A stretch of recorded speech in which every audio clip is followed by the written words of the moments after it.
actually live. It's unlisted, but we have a new public Wi-Fi on the roof of the our building that people can come and use and such. So Okay. All right. We're testing that, which is pretty cool. All right. Well, good. Let's give it a go. Let's give it a go.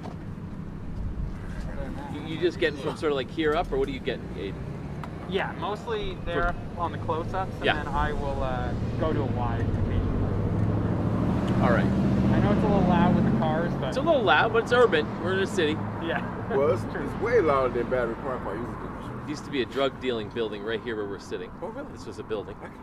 Yep. What year was that? It was probably knocked down in about 1991 or 2. You were here already. Oh,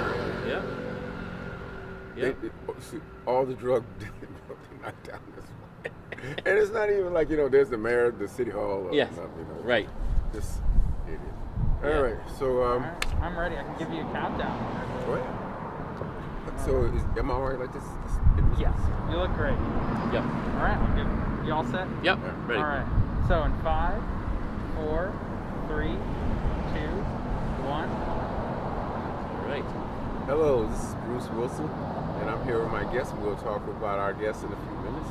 But I just want to welcome everyone to Straight Talk Vermont show. We haven't done one in a long time, and finally we got something to talk about. We got our good, and Brian's going to help me talk about it. And this show's topic is youth on boards, on city boards, particularly Burlington city boards. And so I want to welcome our guest, Brian Pine, City Councilor of Burlington, the man. Thank you, Bruce. The man. Good to be with you. Thank you, sir. Yeah. Thank you for joining us today. And Brian, he's probably the only, maybe he's another city councilor or something, who knew about youth on boards that we kind of created in 2003 with the help of you and some other city councilors. And Jane was on it. Jane Odell. Right, Jane Odell. And Joan Shannon was on it. And then Peter Clavell signed off on it. And who was the other person? Kevin Curley was on that committee. Kevin Curley. Wow, he signed off on it too, didn't he? Yep, he did. Awesome guy. You had tripartisan support. Wow, I did. Back then in 2003, we actually created Youth on Boards in 2001. And our Youth on Boards was we created Youth on Boards for our organization, Service Rendered Incorporated. But we also, Youth on Boards was through our Youth Advisory Council, which were students from every high school in Chittenden County. And then we had every high school in Chittenden County, as well as Rutland County too. We had youth center in Rutland, Diamond. And actually in Fairhaven too, we had one in Block 59. Yeah.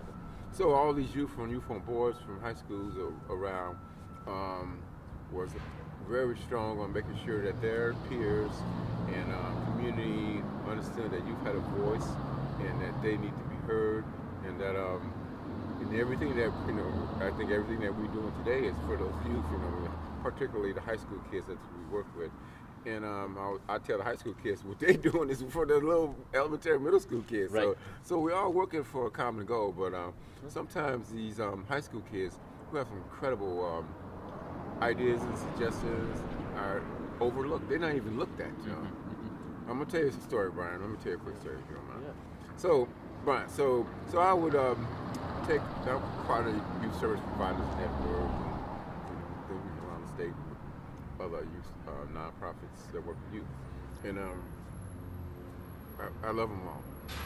But when I go to these meetings, like we had these big meetings down at the Mount Pier, Capitol Plaza Hotel, and whatever, and youth will be on our agenda item, and will be the agenda item, and nobody bring youth to the meetings, and I bring youth to every meeting, that have youth agenda item on, and I would tell my youth, like last time we did this, I had youth in Rutland, and they had all those wonderful people were there, and then they were talking about the events they were doing. I brought Shannon with me, and then Shannon, they were talking about the events that they had. And then one person said, Bruce, we had nice dance, and 50 people came, which I thought was incredible.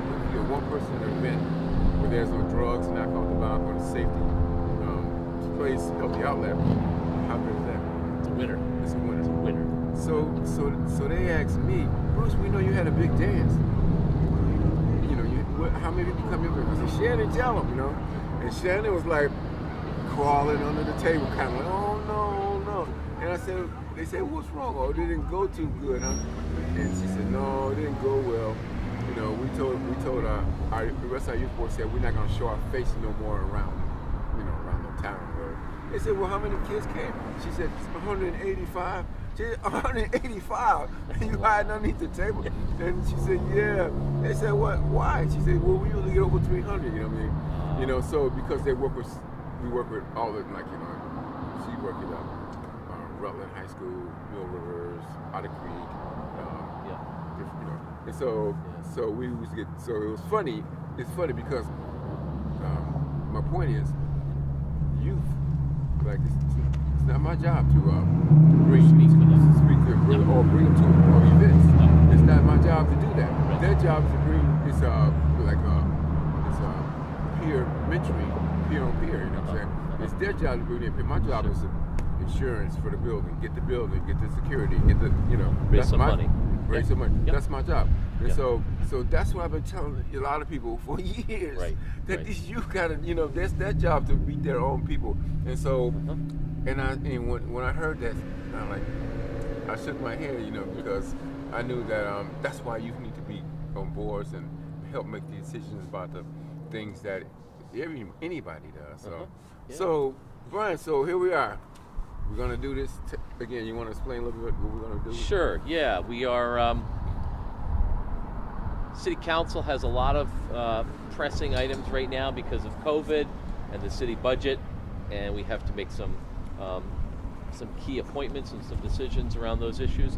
But we always, I think, have the ability to carve out some time for issues maybe that don't have like a deadline. And this is one where we could put this off for some period of time, or we could just take it on and try and address it and decide and resolve to move on. And so I think the Youth on Boards idea is, well, personally for me, it has so much power to tap into our young people, because young people bring their energy, their ideas to the process. We benefit from them, and they benefit from that experience. So it's a true win-win. It's an opportunity to give young people a meaningful voice in the way our community is operating and structuring things. So I think that this is, there's really no downside to this. What I want to make sure is when we bring youth on board, that we do it in a way that gives them the support to be meaningfully involved, not just to be a person sitting at the table. It's one thing to make sure you have a seat at the table, but to be able to act and speak up and use your voice sometimes takes a little bit of support. And so I just want to make sure that we do this in a way that builds the skills of our young people so they feel that their voice is both effective and is being heard, and that's really important. So I think that's a key thing. Yeah. So. And I think that I think right too, like that was what that's a measurement from the Youth on Boards that we created in 2003, is that they really didn't have their own. They didn't use their own. They had a voice. They didn't use their own voice to create youth agenda items for themselves. They let's just imagine yourself, or I imagine myself on a finance committee, right? And it's all, I've got 900 pages of finance of numbers, and then people are talking around me about this dollar go here, this dollar go there, and I know nothing. But then at the end of the day, so I I don't have really no comments. I just maybe vote on it, and that's nothing too. They didn't really have no vote. The Youth on Boards didn't have a vote, a real vote, real counting vote. Yes. And so this time I think we are on the same page. Yeah. Is that our youth create their own agenda item. If you're on a finance committee and then you see $5 somewhere extra in the budget, figure out how you can use it within your school, buy art supply or something, do something cool in there. Or video equipment, right? Or video equipment, right. Right. No doubt about it. I think some of these vehicles are loud, right?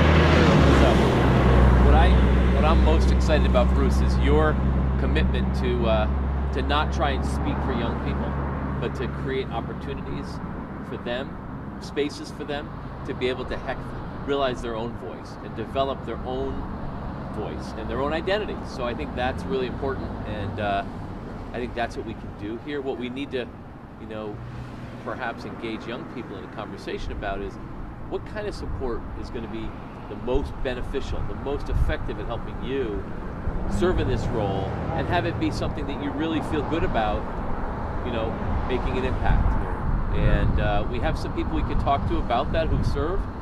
There were people who served on the school board in the past, people who served on the police commission, the planning commission. I think we should be talking to them to find out how to make sure this is done in a way that, really is more than just, I hate to say the word, but I think I should say it, is being a token, being that one. Exactly. Being that one person. I know, we're not. We don't want tokens. Tokens are good for the subway. They're not good for the boards. We're not gonna have that because we're not gonna have no tokens. Not at all. No. The thing is too, and I agree with you, is that yes, we need to get to one thing. I have a youth board president, her name is Veronica. She's a BHA student, a sophomore, and she's been working with us, to help us pull together this meaningful youth on boards for the city of Burlington. And she came up with a lot of different things that she sent to you, Max. And so she's also have emailed all those people who you talk about who's been served on the commission, police commission, and I think it's one of Parks and Rec library. She told me, and so she's already in contact with those people, want to know what their experience are. Oh, good. And everything. So she's on it. Well, I give it to Veronica. She's an organizer. She's an organizer. She's the organizer. She's like, Bruce, let's not do it this way. I'm like, yes, ma'am. Okay. I don't mess with her, man. I don't mess with none of our youth, man. They make that's their thing, They think about it, they process it, and talk to their peers and figure out what's the best way. And who am I to try to micromanage them over? I don't do that, not at all. So I'm very excited about youth on boards through the city, so we're looking at. So you gave us 6 things that we might be able to present to the city council. So I don't remember all the 6 of them, but do you remember any? Do you know? So I know. What we covered was, which boards do we want to focus on? Because as you know, there are, several dozen of them, and not everybody's going to be interested in things like the cemetery commission, for instance. I don't think. I don't think so. Although I hear they're dying to get in there. That's a good one, Brian. I grew up in a funeral home, so I have to have those jokes. You gotta have it. Gotta. But I think the key thing for us to think about is if a young person steps up to serve, can we link them to something they're interested in? There will be young people, by the way, who may not be math whizzes, but they think of the budget as a document that helps you implement your ideas and your policies. So they may not be that interested in how the numbers add up. Most of us aren't that interested in that because numbers are numbers. But it's really what those numbers represent in terms of our priorities, right? So if we set aside priority for senior services and for youth services, and how much we're going to spend on supporting our early learning initiative for children who wouldn't have access to good quality childcare, those types of things. That's the kind of stuff I think young people are going to be pretty jazzed about. No doubt about it. Yes, right. I agree with you. Yeah. I agree with you. And so so that's the whole thing about it. They need to just be involved in like I told them. I said it's gonna. Like I told Veronica, I said it's gonna be.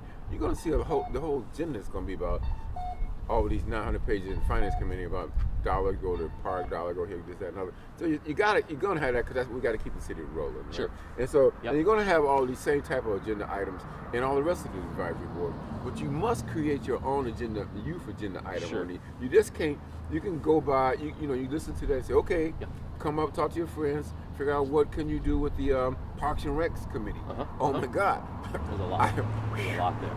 Man, I'm gonna have to I might have to throw can we do this there? You know what I mean? Yeah. Because all things we do at parks, and you too. Oh yeah. You too. Can we do this at the parks? But so these type of things that they did do. Right. And so I'm excited. So I'm excited too. I think the key thing is we're trying to get there's that age group that we often miss, and that is right after the middle school kids and early high school years, and giving them an example of role models and people they can aspire to be kind of like. They can look up to them and say, I see that person is very involved in the issue, whatever they care about. Maybe they care a lot about bicycling and they're going to really advocate for bike lanes, for instance. And I see that as something a young person can look to another fellow young person and say, that's a way that I'd like to get involved when I get to be, whatever, 17, 18 years old. Sure. So we got to give people a reason to, to be engaged in the community and to give them an opportunity for that. And I think what better way than to get them involved in making local decisions. It's a critical part of our democracy. Plus, we also hear everyone talking about young Vermonters leaving Vermont and not coming back. We got to keep them here. One way to keep them here is to make it so that they are genuinely part of our democracy, not just like you don't just vote every few years. You got to be more. You got to be more than that. Right. You're right. And we have a program called United College Club, and it's primarily students from UVM, St. Mike's, Johnson, North Castleton, and Middlebury. And we worked since 1999, so we work with them with job shadowing, mentoring, tutoring, internships. Now I have 6 interns, but all through the years since 1999, they are like, yeah, I can't wait till next year. They're like, no, I gotta go because they don't have nothing for whatever trade day or field or whatever they want. And they got more health care. They got like you might be able to get a job through like a software engineer or something at IBM or wherever. You might be able to get jobs somewhere like that, but not really. If you're into like pipe fitting, things like that, you get a job here. Which pays really incredibly well. Which, by the way, the trades are dying in Vermont. There's no young people entering the trades. Oh wow! See. So the average age of the tradesperson is 57 years old. Oh wow! Which means as they age out, you got to replace them with new people. Otherwise, we've got no people to do the work, and that's what we're facing right now. We're importing people to do those jobs. Is what's happening. Yeah, and so that's the problem. Since 1999, I've been trying to get these college students to stay, man. They're like, we love Vermont. We want to stay, but we just. Our mother gave us, father gave us 1 year to give us, try to get a job in the area that we're in. And I'm telling you something, like and I still see today, is that I see like, for instance, like college students who worked at going to school at UVM or one of these colleges, and they worked there at a restaurant, right?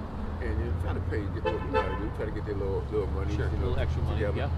And so, it's trying to make their little extra money, and then all of a sudden, I still see them now. They're the manager. Right. They're running the restaurant. Right. And they're running the restaurant, and let's say their degree was in like social work, or they want, they got MS, not maybe a BSW or whatever, and working in areas that they graduated. Now they got all this bill pay for college, and they're working in the restaurant that they was working at while they was a student at one of these colleges. That pays their bills. That pays their bills. Now they're the manager. Now they're the manager of it, but they not. I don't see them trying to do. I just don't. It's 4 or 5 years later, I still see them planning to work within their degree. And I'm like, damn. You know what I mean? Like, it bothers me, because I know that's they want to be something, Right. They had something a dream. different. They had a dream. Not only did they have a dream, they got a degree in it. You know what I'm saying? Right. And but then they couldn't actually do it. They couldn't actually do it because there was no. They stayed in Vermont. How about that? But they couldn't do. They couldn't work here in what they want to do. And so we have. We created this program at UVM called Design Your Own Internship, because it was easier for me to help them do that. The people who was on my interns, because we knew, like, either you want to be a city councilor, you work with community economic development. I talked to Brian. I was like, Brian, can you talk to this kid, about what it entails to be to do this work. And then so it got to a point where it's that, we knew a lot of people. Like, I can ask you if I didn't know. You know somebody I can talk to for this kid, and you will give me that person. You'll hook me up. Absolutely. And so we came with Design Your Own Internship. It was so much easier instead of saying, I always said was just help us with some of our stuff.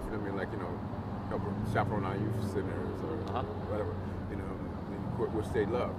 But but also the name of the game for us was we want to help you with your goals and dreams and aspirations in life.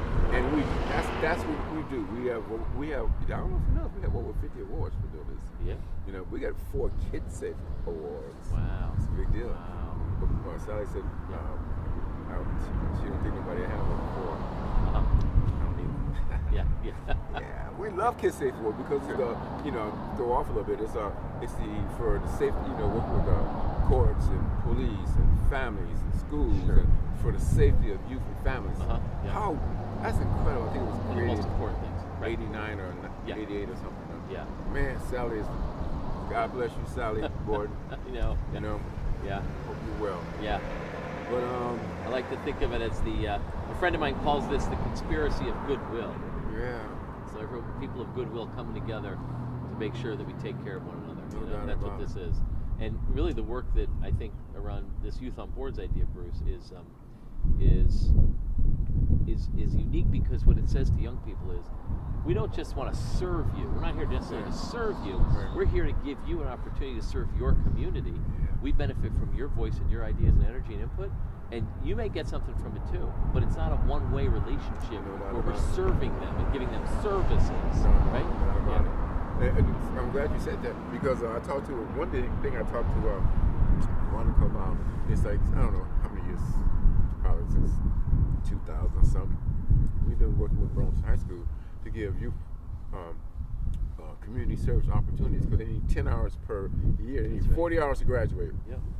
And so within what we're trying to do, I want to make sure that high school kids are back on track.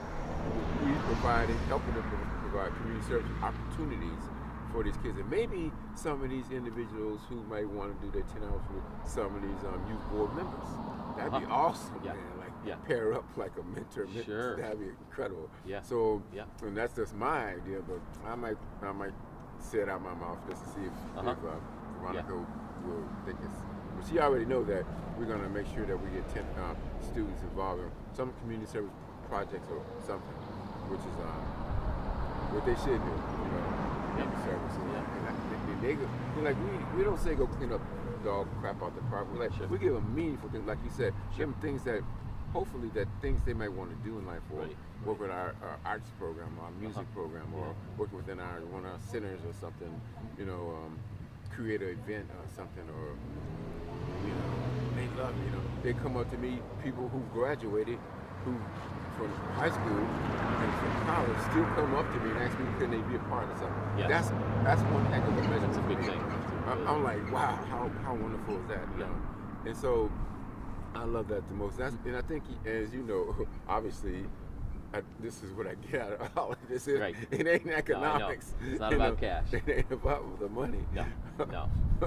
You've been amazing that way, Bruce. As long as I've known you, you've been doing this. Wow, yeah, I know. It's not about the money. It's about it's just that when somebody graduates, I feel like I graduated. Right. Because I know what they've been through. I know what they were saying. Sure. And so our youth board from high school.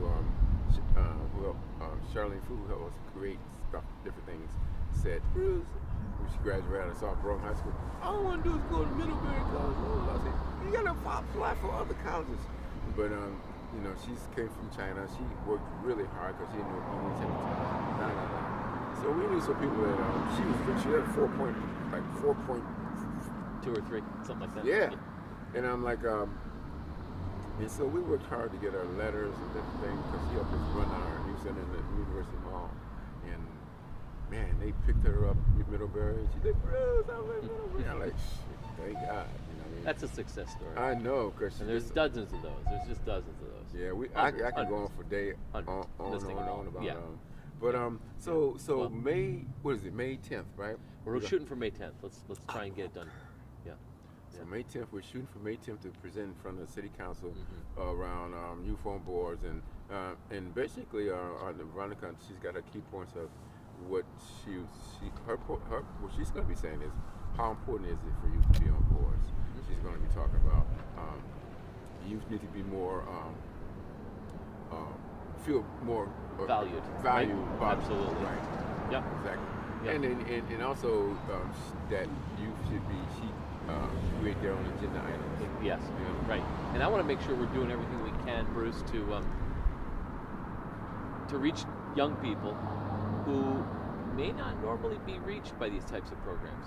You know, so I'm thinking, I'll just say it aloud.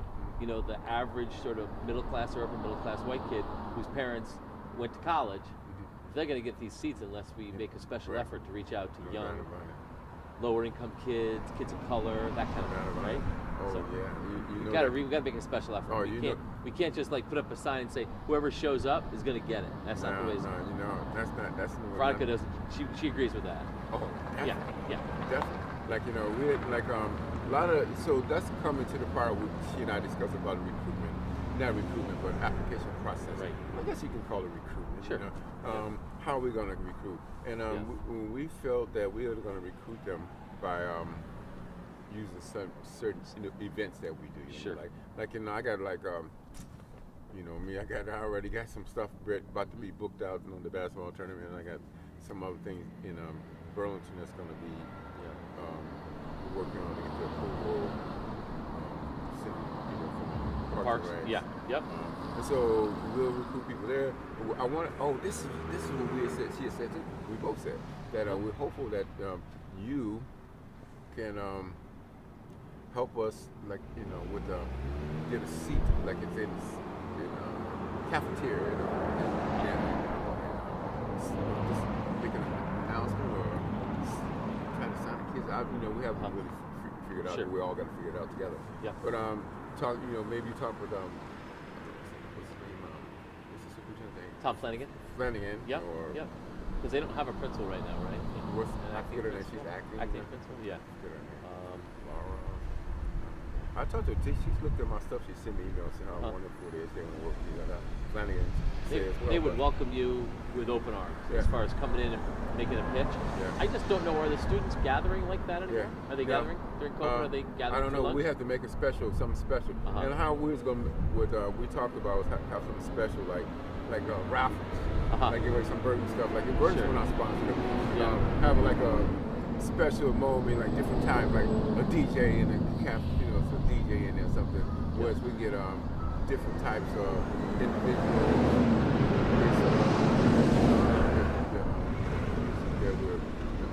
We have a way of kind of different types of ethnicities to showing up at that. And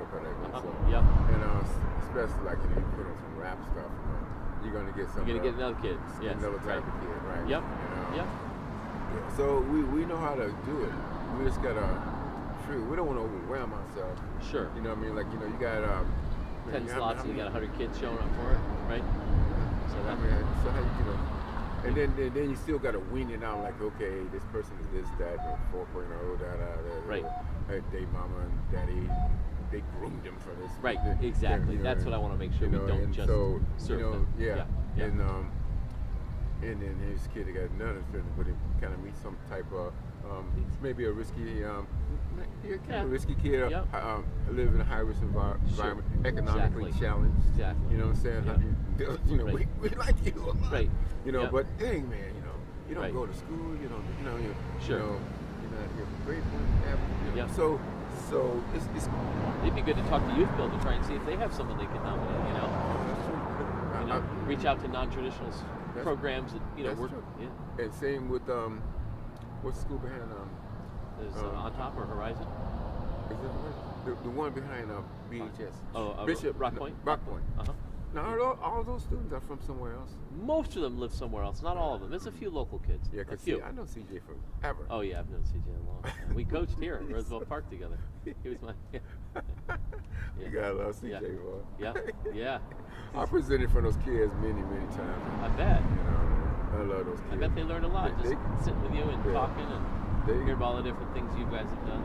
Yeah, we done some things. I had them at events doing all kinds of stuff, dances and stuff. Yeah. But those kids are something else. They are so unique. Yeah. It's like these kids. They march to their own drummer. They march to their own drummer. Yeah, they're not part of a clique or a group or into any of that. Yeah. You'll see them walking. The whole school. I know. 30 kids are all marching to their own drummer. How wonderful is that? Yeah. That is so cool, man. I gotta get with those kids, you know. Yeah. Because I just want to work, you know, see how can I help them or do anything with them. Yeah. They're so cool, man. Trying to recruit somebody for the youth. I know, you know. Oh, those kids are something else. Yeah. Yeah. Well, anyways, all right. Yeah. So that's. But the thing is that I'm not gonna. We gotta come up with a recruitment part. That's hard, man. It is. Yes, and it then, is. The easy part is just passing resolution. That's the easy part. Yeah. Because it's pretty much the hard work. Amending. That's right. You got to amend it. We got to. Yeah. So the application. I don't know what to see. I don't even know what to call it. I think it's called the application process. Maybe that's what we're going to be doing, right? And I don't know how many questions that's going to be on it. I don't know. We should probably simplify the one that everybody else. Right now, people are filling them out because it's for all the city boards and commissions are being filled in June, and so people are applying like now. And by the end of the month, May, a month from now, applications are due for boards and commissions. But this would have to be a different process that would come after that. Right. Yeah. I forget how many. I'm a commissioner for Risky. I'm trying to figure out how many questions. Not many at all. I mean, I think you want to look through what's there now in the application. It's online. Just use that as the starting point. Yeah. It's online. City clerk's office. Yeah. I mean, but they gotta, I don't know. That's the standard voting on application. Sure. For you guys, right? Yeah, I mean, it's got most of the information, but you can get rid of some of it for the younger people. It doesn't need to be everything. Yeah. That's gonna be so. I don't know. So what? So I like to be able to say this is coming to these kids. You know what I mean? Yeah. So maybe they they can think about it. Well, you certainly want to turn out a few young people to the May 10th. To show support, to show there's interest, to kind of build a little momentum. Sure. And then once it passes, then the hard work begins, which is going out and spread the word. Oh, yeah, well, that's kind of you go to places like the Boys and Girls Club, you go to King Street, you go to all the, reach out there. Yeah, exactly. They got a new building. They do. I haven't been in there. You been in there? I haven't been inside. I live right around the corner from that, and I haven't been in it. It's a nice building. Yeah, looks nice. See, they deserve it, man. They started in 1937. Easy for me to remember. It's the year my dad was born. Wow. So whenever I think about when they started, was the year he was born, and they've been there that long. That's a long time. Even 3 years. Wow. Plus, they were like fiscal agents for everybody. They did do that for everyone. That's right. I think. Yeah. In the beginning, they were. Yep. That's right. They helped everybody. And Roxanne, of course, took King Street to a whole new level. And then Vicky took it even, to another level. Sure, easy for her. Easy for Vicky. Yeah. Vicky. Yeah. Man, I used to, when I worked at King Street, and Roxanne, all she was work on grants. That's all she did. What's that? Work on grants. And talk to donors. And talk to donors. Ain't nobody said. That's too much. Nobody will say no. I didn't hear nobody say no to her. But it's so funny. She had me write this grant, and because we was starting to affiliate ourselves with. I just got trained through the Department of Health for HIV and AIDS, STDs, and so we're gonna start to put a program together at King Street. So she wanted me to write this grant. So I'm writing this grant, and she gave it back to me. In certain areas had like red X's. I'm like, no. Not bad. She put red X's on it. You know what I mean? I'll tell you, I would, because of her, because of... Did she help you that way? Was that helpful? Yeah, it was. Okay. Of course she wasn't going to let a grant go through that wasn't... Tight. Had to be tight. Had to be tight. Yeah. And but the whole thing wasn't red X's. I passed. I got probably like a C minus. But you fixed it. It was new for me too. I mean, it was like new, getting wording right. Sure. Yeah. But I fixed it. We got the grant, so that was cool. That's great. I'm telling you, if it wasn't for Roxanne, Leopold, and Penrose Jackson, man, I wouldn't be doing this work. Uh-huh. God, I love them both so much. I mean, like, Penrose is... You walk in her office downtown, and Bruce, I need to see you. God, girl, your heart hit the floor. Oh, God, Penrose want to see me, right? So you walk in there, she got this... you talk about walking on the carpet. You walk in on the carpet. Her desk is like so clean and neat. You got a pencil and pen right here. It's like the most structured, neat person I ever known, man. And she just smiled. Even though you getting chewed out, she's still smiling. And at the end, you don't feel so bad. You know what I mean? She's still showing love. I mean, Right. after all that, you know, That's you feel great. love. That's I know, but when you time to go, you want to run out of there. You know, I'm gonna walk real slow, but I want to run. Yeah. But I love, you know, and I've seen her. You know, I've talked about Yeah. her. You know, she in different things. You know, Rotary, all kind of stuff. Yeah. That Rose, you know. Yeah. I Yeah. give my little story about that same type Sure. of story, but Yeah. you gotta love them both. Yeah. Man. So All right. Well, here we are. Yep. So May. Well, we hope for May 10th that That's- yep, that we're shooting Veronica for. will Yep. present to the city council. on Zoom. Everything's on Zoom right now. Yep. Right, about youth on boards. Yep.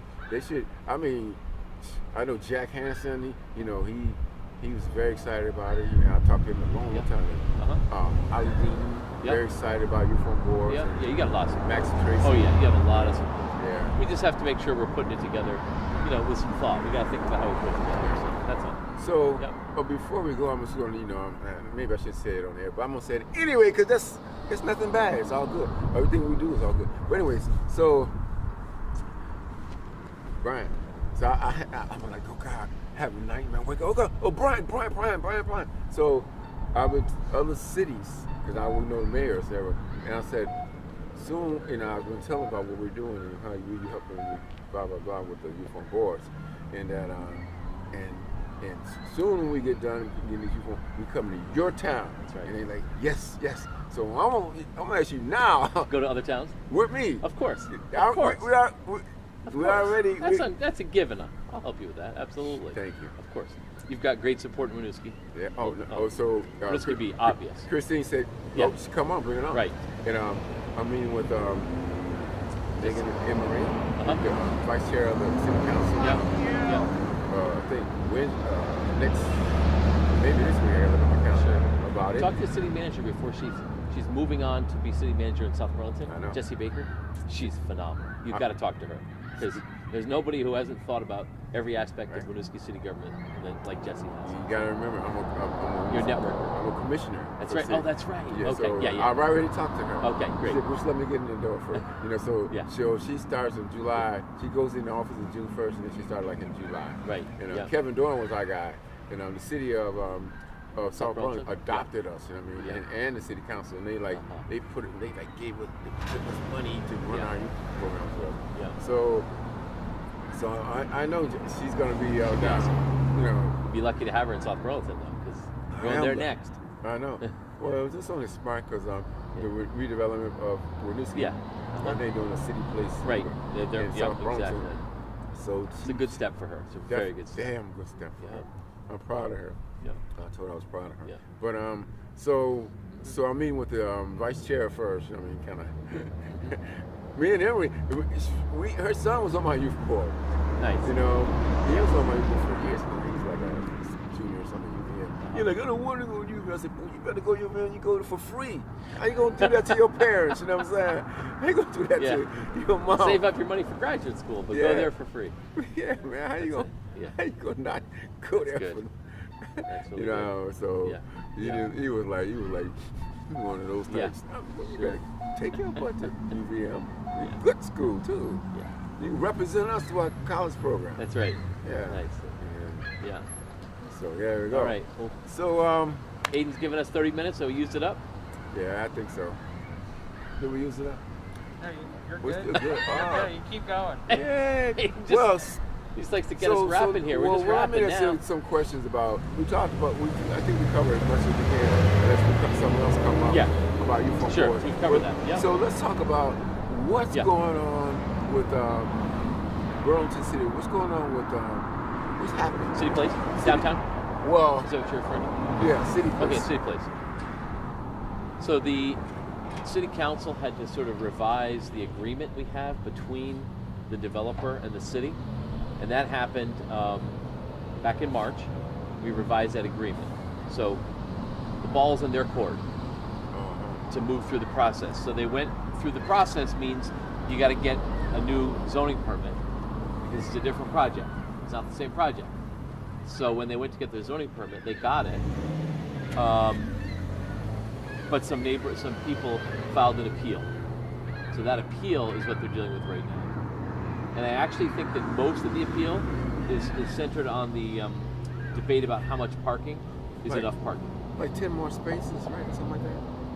No, I think the original plan was for quite a bit more parking. The original plan? Original plan, but it's a much smaller project now. Right. So, and this is just an interesting piece. The city's rules around parking have changed dramatically. You don't have to provide in the downtown. We decided most cities are doing this now. Let the developer build how much parking they believe is right for what they're doing on the building. So the city essentially lets the developer determine the level of parking needed, and that is the issue that's really, I think, the disagreement right now is over whether that new rule for parking should apply or whether they should be required to meet the parking requirements of the old rule. Well, the old rule's gone. It's gone. No doubt about it. So, right. the reality is if we're going to move away from reliance on just the automobile and we're going to have people walk and use the bus and ride their bikes and all that stuff, you got to get out of the car.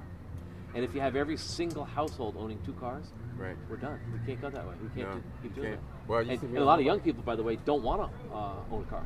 No, they don't. They don't. It's a waste of money. It's a huge amount of money. That's why a lot of those college students love to stay here. That's right. Because they can walk all around, Yeah. Like they'll walk down from UVM down to downtown to have a social, Yeah. So that's the big issue there. See things. So I'd say it's stuck in a legal battle right now between some people in the community who decided together to sue them and the developer. That's where it's at right now. It's not the city stopping them. It's Okay. So some people that's decided they want to sue them are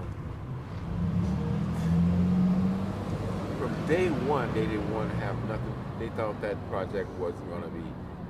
They shouldn't do it. Sure. And, there's some. I'd say that's a small number. That's pretty small. That same group that's suing them. No, I'd say the number of people who want nothing there is a very small group. No, well, I'm not going to go there today because it's already been passed and everything. Right. All I'm trying to say is that, I've been in Vermont since '89, and if you want to go skiing or snowboarding, you go like south, right? Sure. If you want to see the foliage, you go south. You go say, oh, look at the Route 7 or whatever. Sure. Look at that beautiful foliage. You're not going to find those things in Burlington. Sure, you're not looking for them. They're not looking at it from. It's a city you see what you look for in Burlington, like the fishing derby, the marathon, the Jazz Fest. Jazz Fest. Yes, right. You said it right. Yes, And right. what's the other one that you dress all up in? Festival of Fools. Festival of Fools. Yes, all that stuff. Yeah. Sure. So you're looking for that, and you're also looking for, like where I'm from, Chicago, the largest city in the state to provide the most economics. Sure. That they're supposed to bring in the money. That's the Burlington's job. Bringing the money. Bringing the money. So whatever it takes. I mean, you don't go all, still want to keep. Sure. I guess you got to stay up to times. Right. You got to stay. You got to be open for business, but you don't want to be up for sale. Right. You know what I mean? No doubt. That's the difference. No doubt about it. We're open for business, but we're not for sale. No doubt about it. Yeah. And like you got to keep our infrastructure good. You got like some parts of somewhere out in southern part of Vermont, they still don't got no wireless as good as it should be. Whatever. But Vermont Burlington's got to have it all. Bam, bam, bam. And then here's a project who bringing in economics to the city. 420 new housing units. Vitalizing the downtown marketplace, man. Oh my God! If you got a spot downtown, you can't shopping downtown, wait. You can't wait. And then they talking about, I don't know if you guys thinking about doing it with the BTD plan. Open up Cherry Street all the way down because that'd be perfect. Needs a lot of work, right? It needs a lot of work, but you just need to open it up down to the waterfront. You know what I mean? Because there's a lot of things going to happen. That's been a dream for a long time. I bet. That's an old dream. But I know. But Joe Carden and them were like, please do it. They ready for it. And so was like in Pittsburgh, they got these. They're like elevators almost. You get inside and you go down to the waterfront. Oh yeah, that's what you do. That's what somebody said that. When you say they call them the funiculars. Funiculars. Funicular. Yeah. I know Stowe, what you call it? Gondola? The gondola? Yes. They had to put the gondola yeah. down. That'd be cool. That's right. That'd be awesome. Yeah. But the whole thing is that with that project is going to bring, like, they got green space. It's a LEED project, nice. project. Right. It's going to. You know more about it than most people, though. That's the story. Well, I know most about it because some of the people are on my advisory board. Sure. Right. And so I followed, and I presented on their behalf like 4 or 5 times, and brought youth to talk about what they do for nonprofits like us. You know what I mean? By the way, so I was trying to, one of our peoples at Diamond Investors who always like help us out. I was like, we need this many dollars, He's like, Bruce, I'm mad as heck. I just paid $240,000 to the city. And so I'm like, damn, how much money I get this guy? Like, I got $5. I should send him this $5. But so I'm glad all that's over with. I gotta call. There's no battle between the city and the developer right now. It's really some of the residents. There's a handful of people, 5 or 6 people, filed an appeal, and they're allowed to do that. That's the process. It'll go through the process probably this summer, maybe sooner. And they have so they're ready to go. That one have incredible investors. Oh my God, they got the incredible investors. They really do. They're not joking. They got and the good thing about it, a lot of them they are from Vermont, man. They got that thing's got to go up. Like I remember when I've been working with these guys since 2013, probably around the time they started doing the development. And we were just talking, laughing about it. And my man from Chicago, and we're like, Bruce, one of the owners, like, Bruce, in Chicago, if it makes sense on paper, and everything is economically, and you see everything coming up for the community around it, you just dig the damn hole and you start building. I see you right here.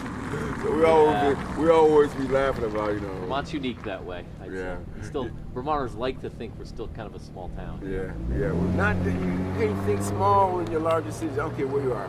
Even Mayberry, like with Andy and them, they were bigger than the rest of the town. They were still, they had the big building, the court building, the lake, and they still were bigger than the rest of their small little Podunk. No doubt, so people got to think like that. If they, what could, didn't people were saying about the height, you can't see over things. Well, the building was going to be 14 stories, now it's 10, so that's not as big an issue. It's just not as big an issue. Because 10 stories was allowed under the old zoning. So the zoning changed and allowed them to go taller. In the end, they didn't need it. I know they changed the law. I told them, I said, you guys changed the law with this one. So it's the thing about it is it's a lot of when do you think this is going to start building, man? Good Lord. I have no prediction because it's in the courts. You I have no idea. I have no idea if the judge is taking taking testimony now or where they're at right now. It's in what's called the environmental court, so that's where it will get decided. It should be very obvious that if the parking is under the old rules are gone. They're not effective. Right. So someone's making an argument there, and it's just a legal issue. Do you apply what set of rules get applied? So that's the issue. And I think the judge needs to. That's what they're going to be deciding is what rules apply to the project, old rules or the current rules. So it sounds like to me like a stall process. That's all it is. Because I can't see them winning that at all. How in the world can you win that? How can the other people win that? I don't know. I never went to law school. I don't know how you can win.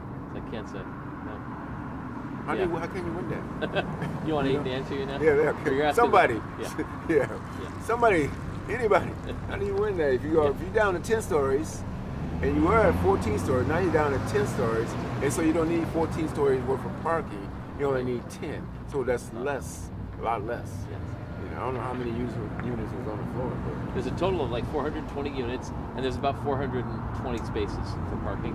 So they're arguing that it's not enough because the ground floor would be retail shops. But in retail, if you're really a retail shopper, you're probably using the parking garage anyway. So you're around the corner, Lakeview Garage, the one that serves, the old Macy's, the garage, that one. So, Well, I think they own that one too, right?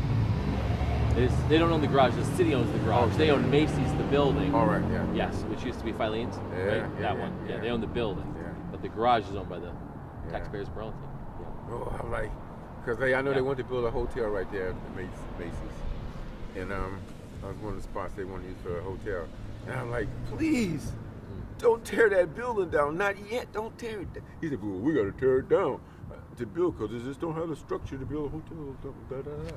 I'm like, please don't tear it down. Now it's our high school. I know. And I say, see? Aren't you glad I said you didn't tear it down? It was only built 20 years ago. It's not a bad building. I remember. I like it. Yeah. I know, but I could understand what they mean. But, you know, to those developers, it don't mean nothing. Sure, that's nothing. Get rid of that for them.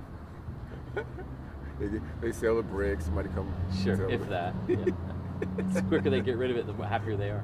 So yeah. So all right, well, you might one more question. Yes. You might know about this because I've been kind of curious about it. Yeah. So now I know the church on Cherry and St. Paul. Yeah. Yeah. Well, when it's for sale. I've heard it's up. I mean, it's on the market. I don't know. So, I don't know if it's still on the market or not. I don't know. Yeah. Yeah, we should buy it. Whoever buys that, you know, based on what's going to happen across the street, they can sell like anything. Okay, what balloons, and it's gonna make it real nice because based on what's gonna be across the street. I don't know how much they want for it, but I don't know what the plans are for that property. It's a private sale because it's the church. It's got to be approved by the Pope, though. Yeah. Pope Francis has to approve the sale. My friend Dave got to fly out there to Rome. Yeah. He don't mind. Yeah. Go, Dave. Go to Rome, baby. Bring me something back, man. Yeah. Well, all right. So Bruce, it was great. Yes, sir. Yeah. Thank you, Still shaking hands. Mr. Pine. Yes. Brian Pine from City Councilor from Burlington City Council. Friend Ward of mine 3, from Ward 3, man. That's my ward. Ward 3. Hey, which is downtown and half the old North End. Downtown, half the old North. Thank you for voting for him, everybody. Thank you, please. Thank you for voting for Brian Pine. Continue to vote for him, whatever you want to do. But he's going to help us with the U4 board again because we started in 2003 with this. And I'm already want him to help us with other U4 boards across the state. So it's a growing movement. It's a growing movement. Hop on the train. Listen, it's going to be. Yeah. It's going to be a big deal. I got other people from Capitol Plaza going to do it. Sure. Yeah. They should. Yeah. I'm talking about the governor's office. Oh yeah. Yep. So they should. As they say, the 5th floor, Bruce. I know. 5th floor. Okay, so I'm gonna tell you a story right quick before we go. Here's a funny story. Now, I'm what's the other Republican? Jim Douglas. Jim. Sorry. Now you know what? Jim will kill me because he can look around the room and know 80 people's names. How do he do it? I don't know how he do it. But sorry, Jim. So, anyways, so I'm at having a meeting with the Youth Service Providers Network at what's the name? Capitol Plaza Hotel. Bashara's the one that? No, the restaurant and hotel. Oh yeah, anyways, yeah. So we're having a meeting there, Youth Service Providers Network meeting there, and so Jim told me, Bruce, whenever you're in town, come see me. You know, so you know me. I don't care how weird it might sound. You showed up. You know, I showed up. I'm like, well. He said I could come over. He said I could come over. So I walks around, go around the back, and then go up the elevator, and they like, who you going to see? I say the governor. And they say, oh, you got an appointment? I said, no, but he said, come see me anytime I'm around. So then I get upstairs, then they let me go upstairs. And then, so I go to the front desk, and they got this bulletproof all around his thing. But across there, it's got this, they have this, like a press room or something. Yeah. And it was full of press, you know. And then, so I talking to the receptionist, and I say, they said, who are you? I'm Bruce Wilson, and I'm here to see the governor. He said, do you have an appointment? I said, no, but he said, when I'm around, come see. And I'm feeling like, here's a guy from a good college, feeling pretty damn stupid right now, saying, you know, the same old thing. You know? He said, come see me, you know, if you're around. Right. So who, sure enough, who comes from around the back, around the bulletproof? Jim, the governor, Jim Dodd, walking. He's like, Bruce, what you doing here? Yeah. I said, well, I'm across the street doing some work with you certified. You told me if I'm around, come see you. He said, come with me. So I goes with him to the press conference in the room. I don't know nothing about it. They could have been talking about dairy cattle or dairy something. cattle, or I don't know. And all I know is I'm standing next to him doing like, yeah, He's makes sense. yeah, He's good. whatever. Yeah. I don't know what the hell. So he brought me over to the rest. So after we got done, he thanked me and Nice. gave me some little trinket or something. Yeah, Gave me. nice. You probably still have it. Yeah, told me he's glad that I came up with that. That's a great you know. story. I know. So It's it was so great. funny. Yeah. You know, it was so funny. I could, I still laugh about yeah. that. What a small state though. You can, I know. hang out with a governor like that. You couldn't do that in most states. No, You think you can't. could do that in Illinois? No. Oh no. No, You couldn't get that close though. No, you couldn't get that close. No, first of all, No. I seen Burlington that a couple weeks ago. He's at the Hannafords. He does his own shopping. I know. I know. He's a funny guy. Yeah. And I'm like, Bernie, I think he know my voice. You turn around. Yeah. Hey. I've been working Yeah. there for God. Yeah. Since you got here, basically. Yeah. I love that guy. Yeah. He's congressman. When you arrived, he was just finished up being mayor. That Yeah. long ago. It was that Oh, long wow. ago. He was mayor when you got Mayor. here. Just Wow. finishing up. And Clavel was just starting. So funny. Yeah. This guy. All right. All righty. I'm going to get to So- another thing at 3:30. Okay, sir. Hey. All right, thanks, Brian. Bruce. Thank you Take care. again. Yeah. Thank you, Channel 17, Thank you, for Aiden. us hosting our Straight Talk Vermont show with Brian. Returning strong. Right? Right? Oh, All right. Good. Well, I care, felt some Aiden. heat coming out of me. Yeah. Good to see you. Yeah. All right, I see you, Brian. Yep. Thanks, Brian.